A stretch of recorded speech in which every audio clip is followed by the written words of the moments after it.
Good morning and welcome to the XPS Pensions Group PLC half-year results investor presentation. Throughout this recorded presentation, investors will be in listen-only mode. Questions are encouraged and can be submitted at any time by the Q&A tab situated in the right-hand corner of your screen. Just simply type in your questions and press send.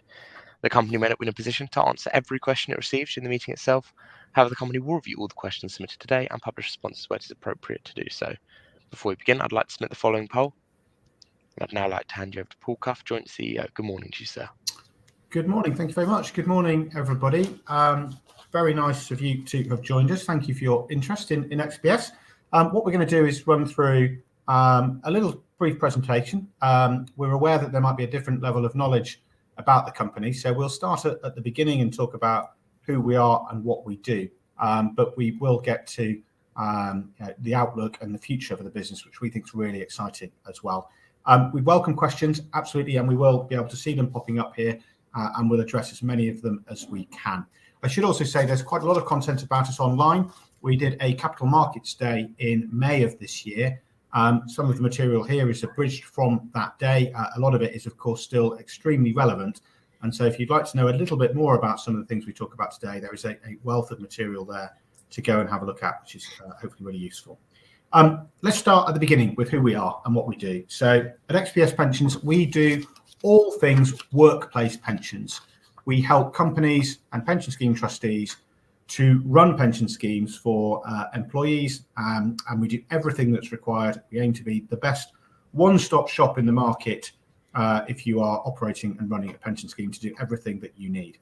And in the plainest English, you can break down what we do into three pillars. The first thing that we do is we try to make sure that there's going to be enough money in pension schemes eventually to pay people out in full. And of course, in defined benefit pension schemes, people have pension promises that stretch long into the future. Money is set aside to one day pay them. We try to make sure that the money that's set aside as we go is enough.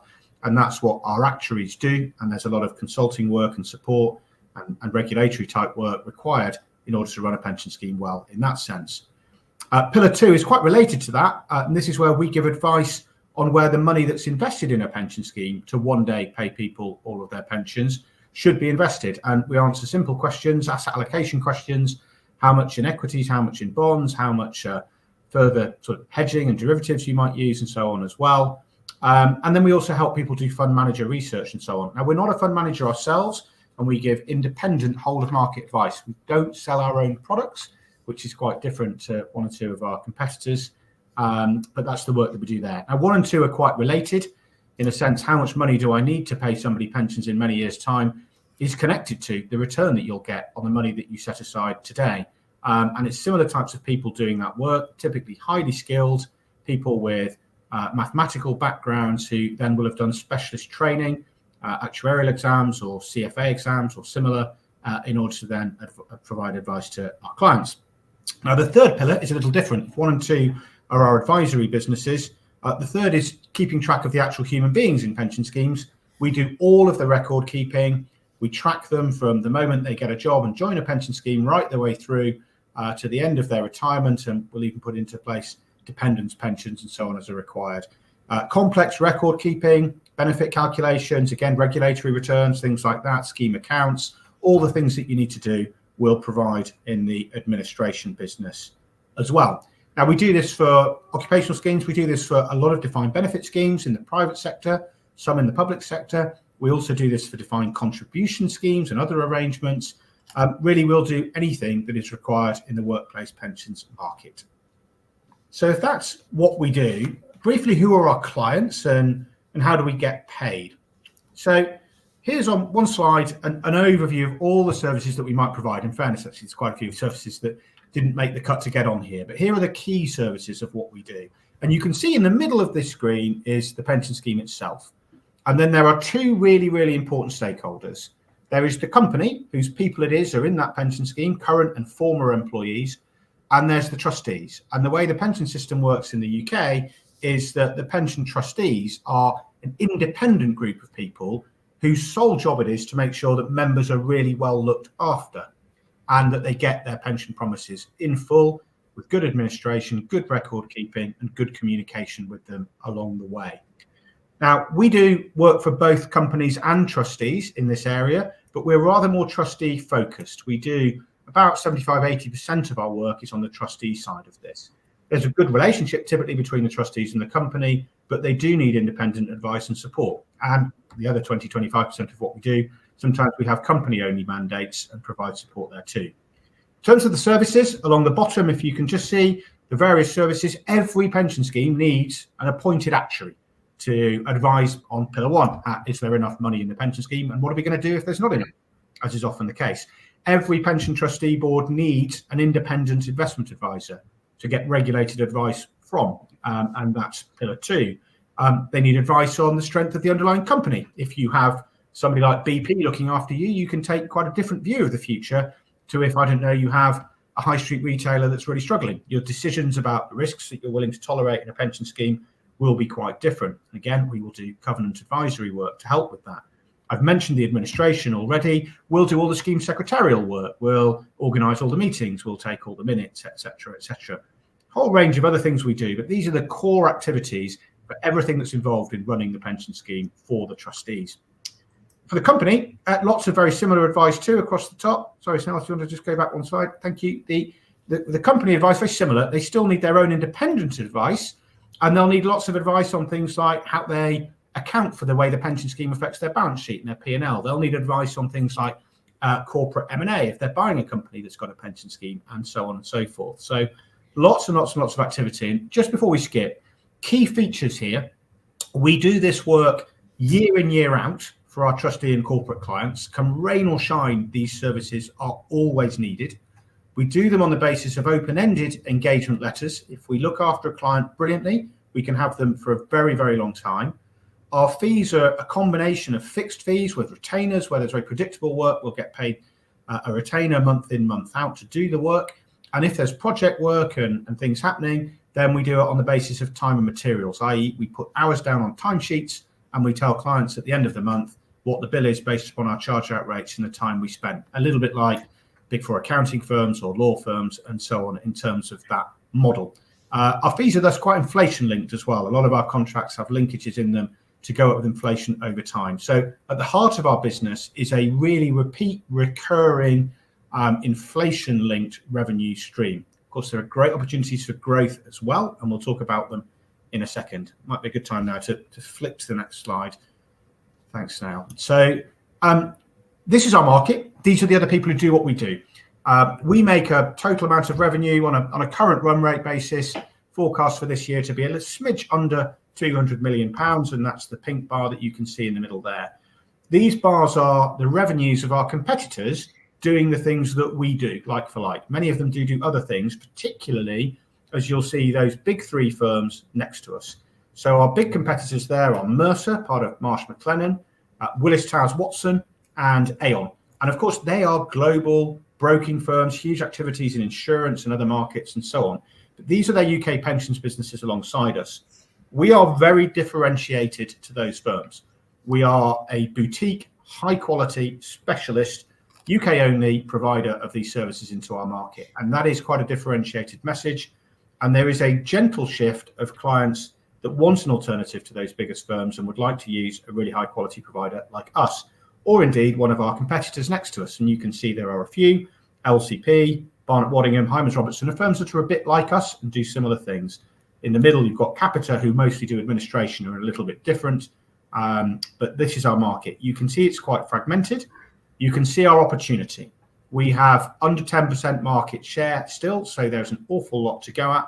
And the total fee market is well north of 2 billion a year. Indeed, it's probably grown to over 2.5 billion a year in recent years. We are a decent sized company. We've got scale. There are about 1,700 of us up and down the country. I mentioned our run rate of nearly 200 million of revenue. We're in all corners of the UK. We have local offices in the north of England, in Scotland, in Northern Ireland, in the southeast, the southwest, Birmingham too. So we are in local markets up and down the country. And yeah, that's us with a great opportunity to grow from here.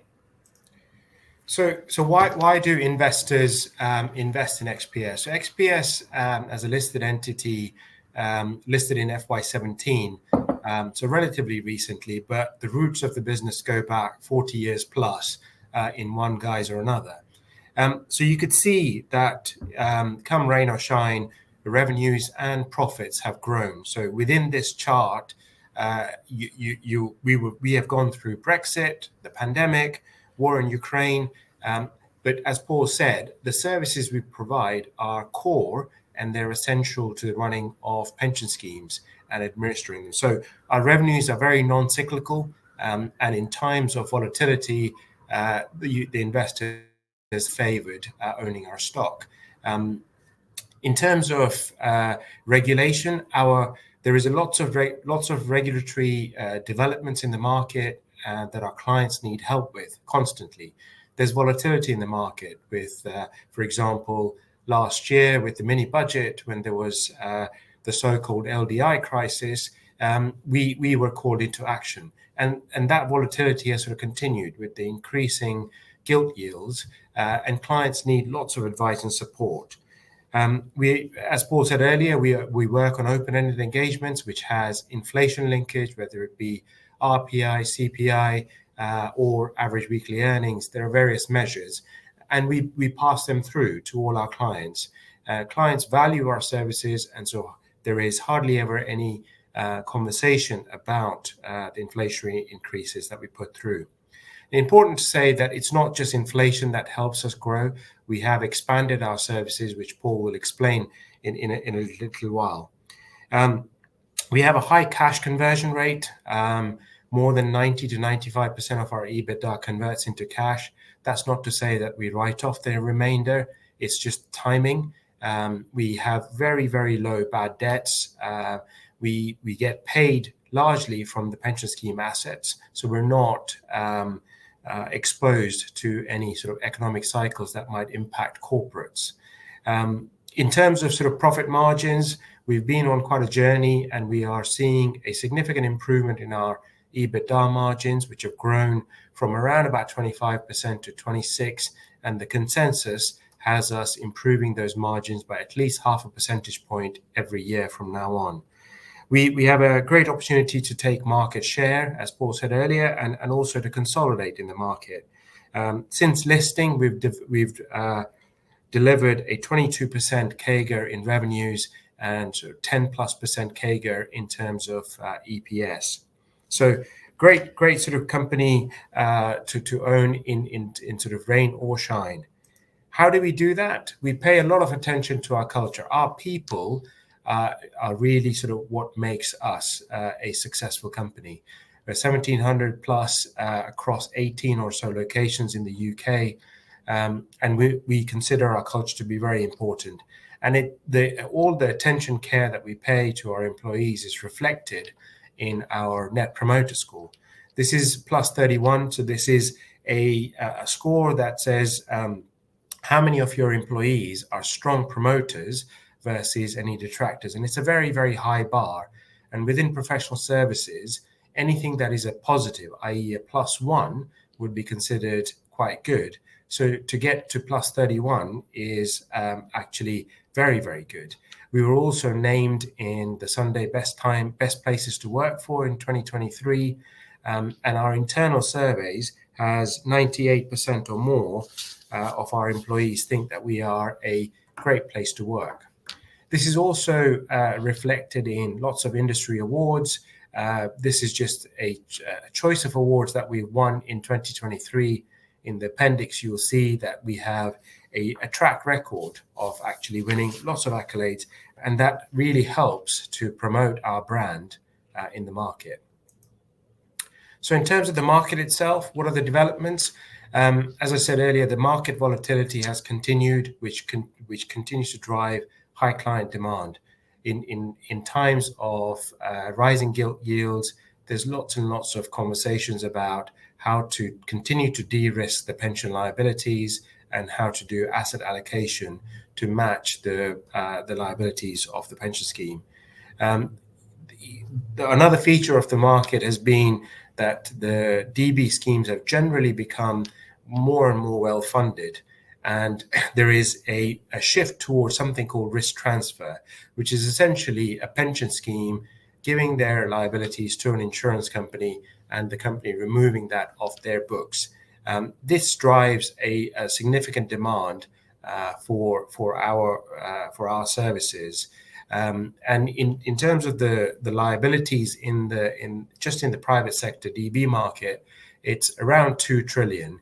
And with the improving gilt yields, that has come down, but it is still a significant amount.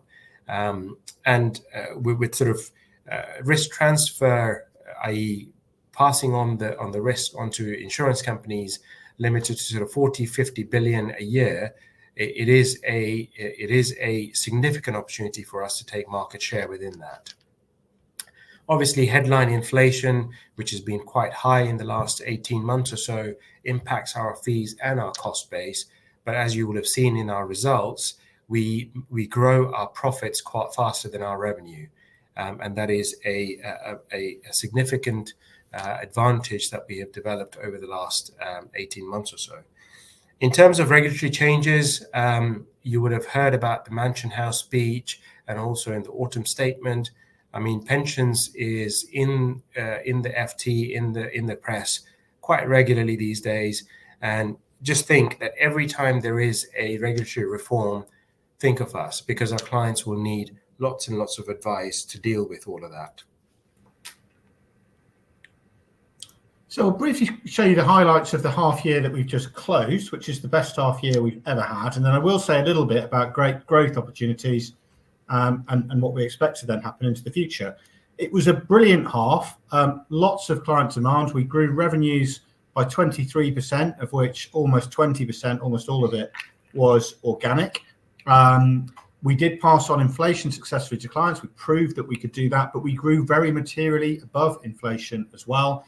And it was a combination of things, new client wins from the previous year coming on stream, particularly in administration, and just a very, very high level of client activity with all this market turmoil, the long-term fallout of the mini budget crisis, rising interest rates, etc. That may be now over a year ago, but it takes years for that to echo down through the system. And our clients have needed a huge amount of advice about where it leaves them and how they should realign their asset portfolios and so on and so forth. A couple of other really things to mention really briefly, but we might come back to maybe a bit in Q&A. We successfully developed and went live with a new admin system, IT system that we use in our administration business. Why do I mention this? It's very important because we're coming off third-party systems that we've used for many years, now using our own, and that will drive margin improvement for us, reducing pay away. And we've now got the best system in the market that we've just made from scratch, and it will be hugely helpful in new business opportunities. It's a good time to mention John Lewis. 2 weeks ago, it was announced that we will be the administrator to the John Lewis Partnerships pension scheme with 165,000 members in the UK.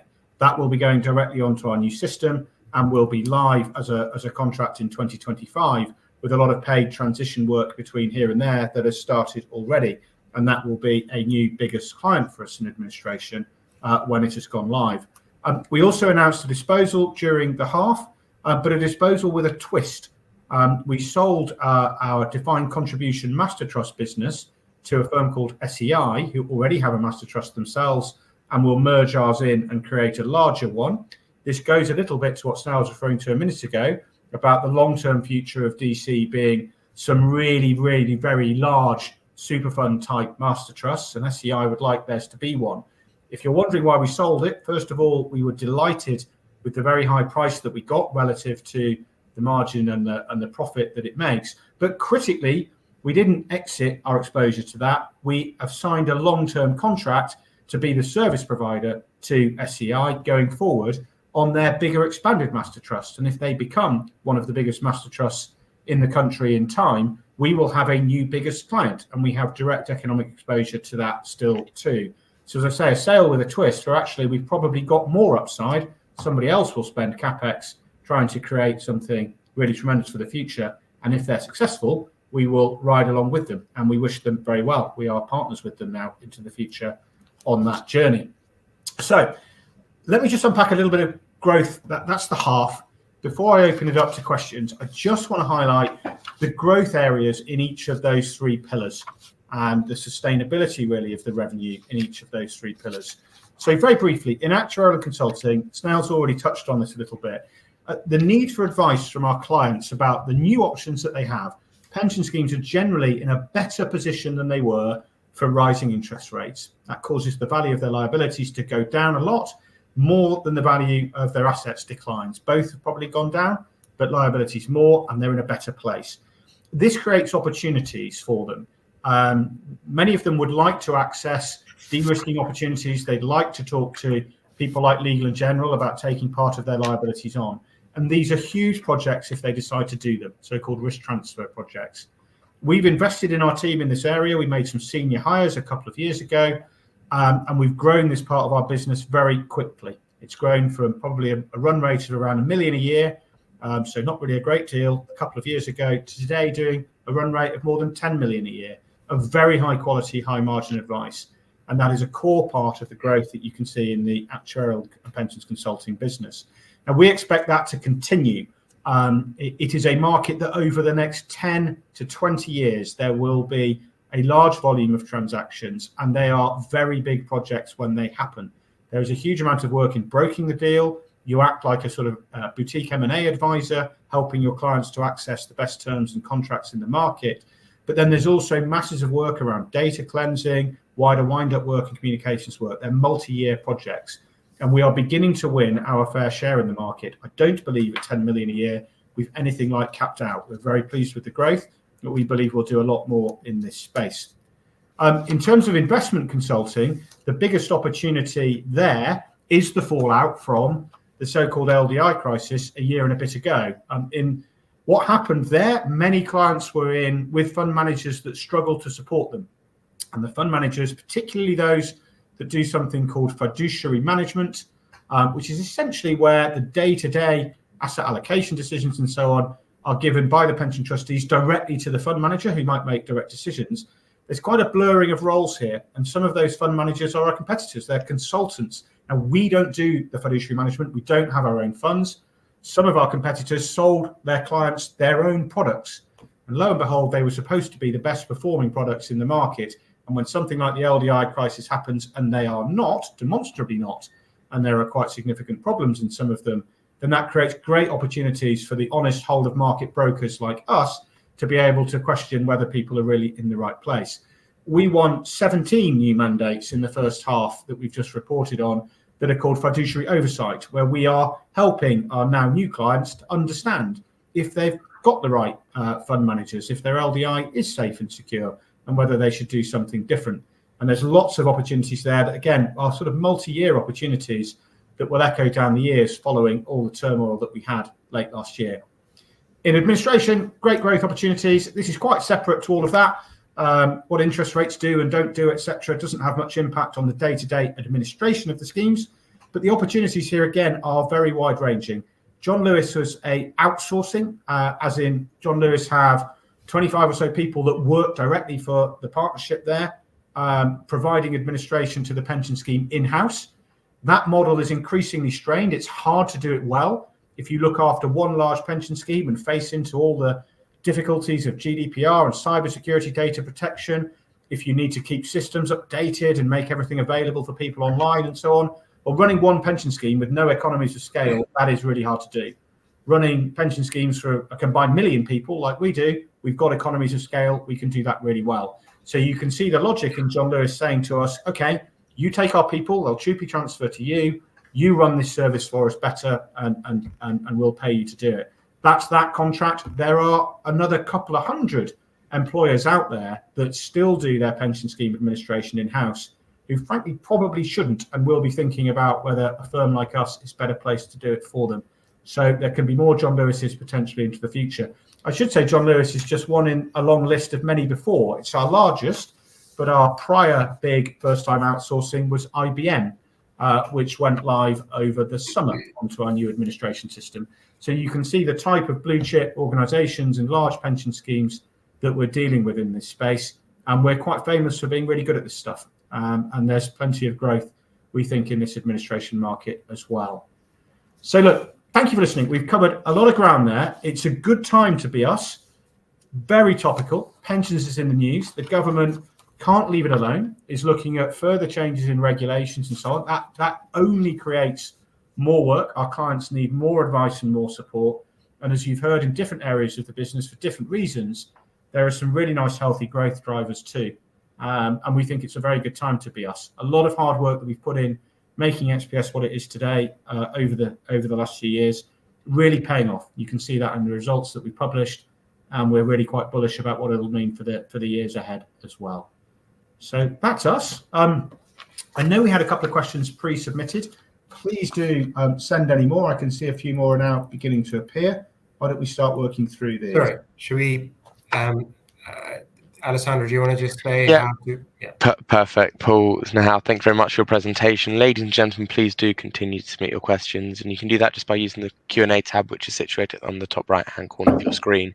But just while the company take a few moments to review those questions that have been submitted today, I'd like to remind you that a recording of this presentation, along with a copy of the slides and the published Q&A, can be accessed via your investor dashboard.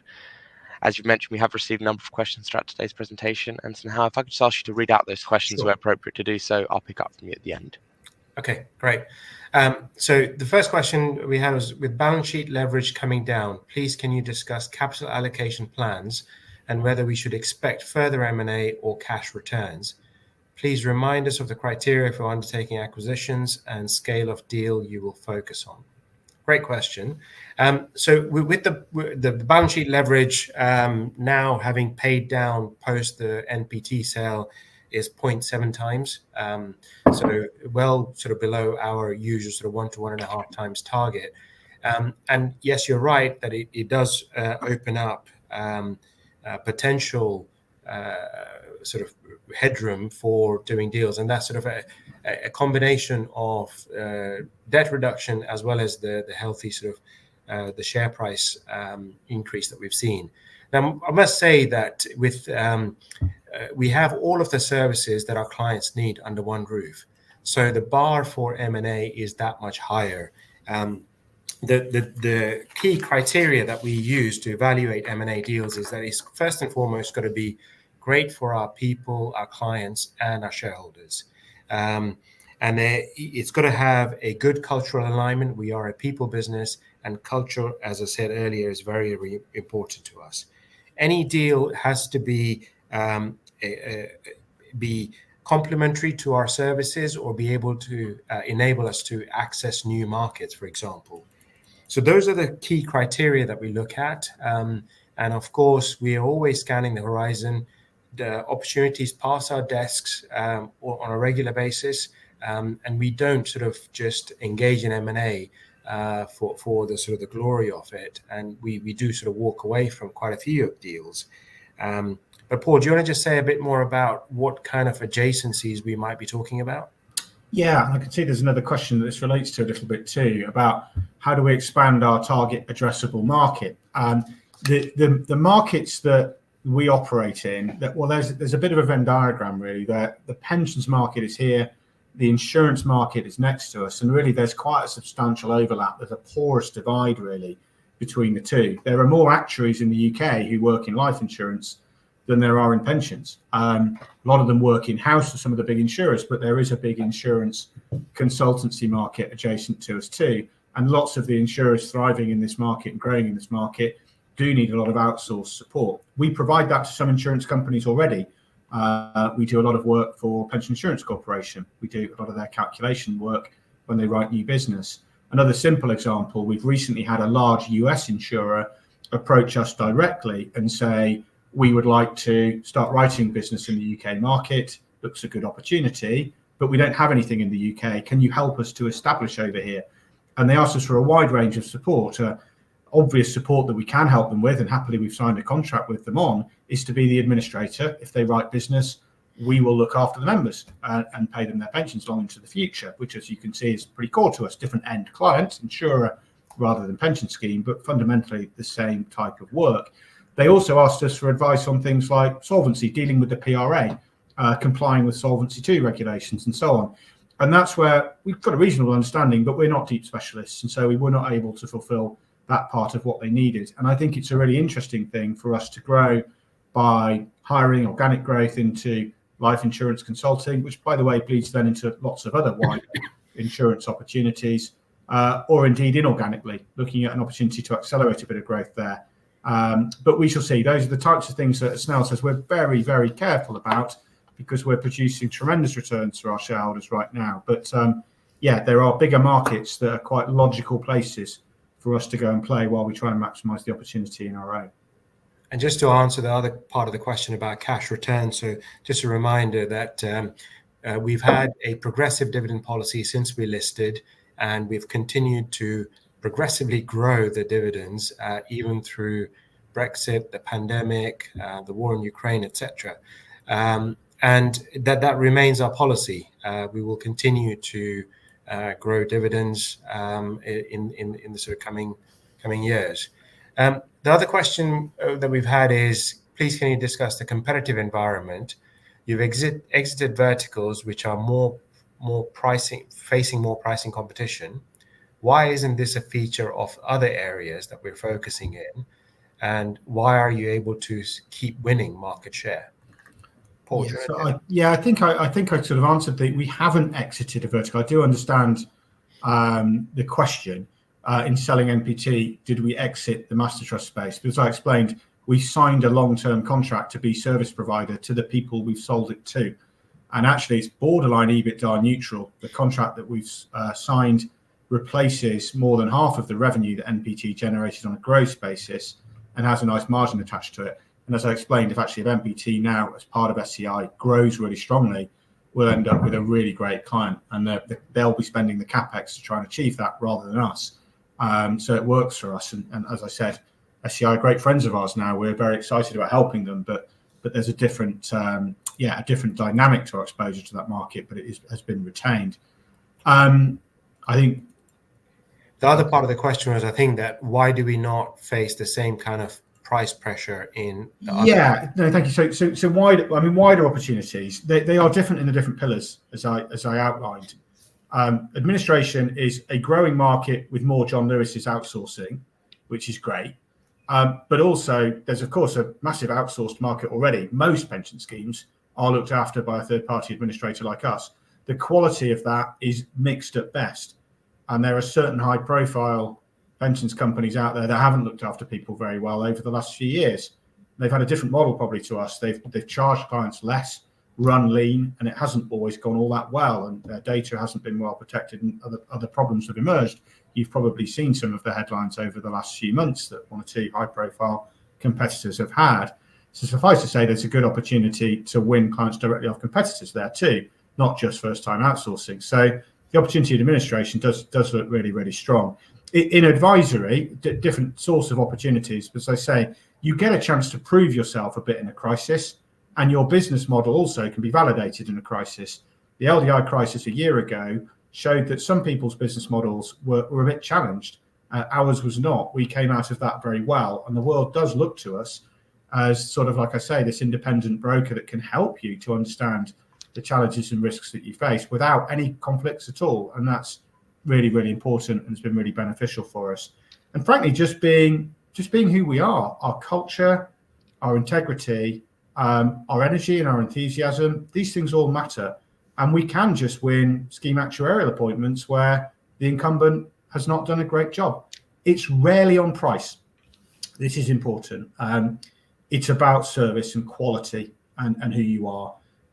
Price, if a new opportunity comes up, I'll say this carefully, but we don't want to be the cheapest provider. If you're trying to persuade somebody leave WTW, Willis Towers Watson, or what have you, biggest firm in our market, then they're not coming to you because they want a sort of lower cost but probably lower quality service. If you're running a £1 billion or a £5 billion pension scheme, you just want the best advice.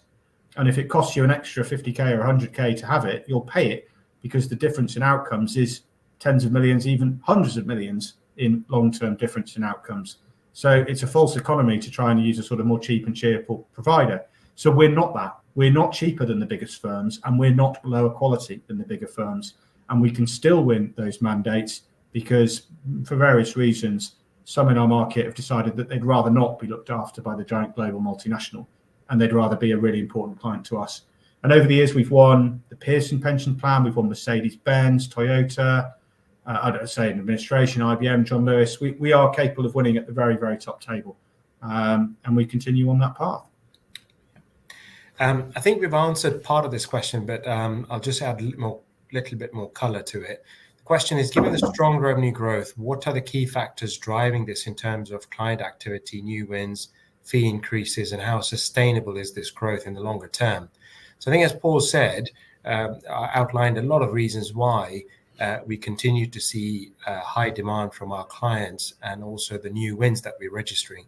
Just to say, in the half, of the 19% organic growth, only 10% of that came from inflation linkage in our contracts. So the rest of it was driven by providing more services to our clients, more high value, high margin services such as risk transfer, and also the new wins that came on board. In terms of sustainability, clearly, as I said, the inflation linkage to our contracts, if inflation comes down, there will be the slowdown in terms of what inflation rate we can pass. But our experience of the last 18 months has shown that we are able to pass on more than the headline inflation rate in especially projects that we do, such as the risk transfer business, DC consulting, etc. So the consensus shows us, growing at circa 12% in FY25. It shows us growing at about 8 or 9% the year after, and we're comfortable with those sort of growth rates that are shown. In terms of the other question, can you quantify the benefits you're seeing from Aurora platform? So yeah, absolutely. So if I just unpack the current model, we have 4 legacy sort of system providers. These are third-party providers for administration platform. And we pay between £3 to £4 million a year to use those platforms. And then we pay additional fees every time we win a new client. So having developed our own platform, which is best in class, taking the best out of all of those 4 systems, and also with an eye to the future in terms of what the potential addressable market could be for us, that's what we are developing and have developed. So over time, when we come off all of those legacy systems, there will be a cost saving of between £3 to £4 million from after FY26 onwards. So it's not in the market numbers just yet. The other sort of significant benefit that it provides is a competitive advantage in new business pitches. So owning our own platform where we can develop whatever capabilities are required to onboard new clients. We are in control, very importantly, of the cybersecurity over that platform. That is very, very key, especially when we are going after public sector appointments. We do the administration for half the police force in the UK. And obviously, they are very, very sensitive about all of that data. And owning our own platform is a requisite for going after bigger appointments in the public sector. The other thing that it could manifest itself into in the longer term future is that having developed the best in class system, it could open up a new vertical, and we're thinking about it in terms of providing that as a software as a service, especially in the public sector. So yeah, lots and lots of positives of Aurora. The last question that we have, and please do sort of keep the questions coming. There's somebody who's been following us for about a year and regrets not buying us at £1.40. Have I missed the boat? Clearly, it's not our place to be able to sort of call the market, etc. But hopefully, what we've outlined in the last half an hour or so is that we are certainly, very optimistic about our future. There are lots of regulatory tailwinds that will continue to drive growth. We are making operational improvements, especially in terms of owning our own systems, etc. And I think, we have a great future ahead of us. So hopefully you haven't missed the boat. But Paul, do you want to say anything else to that?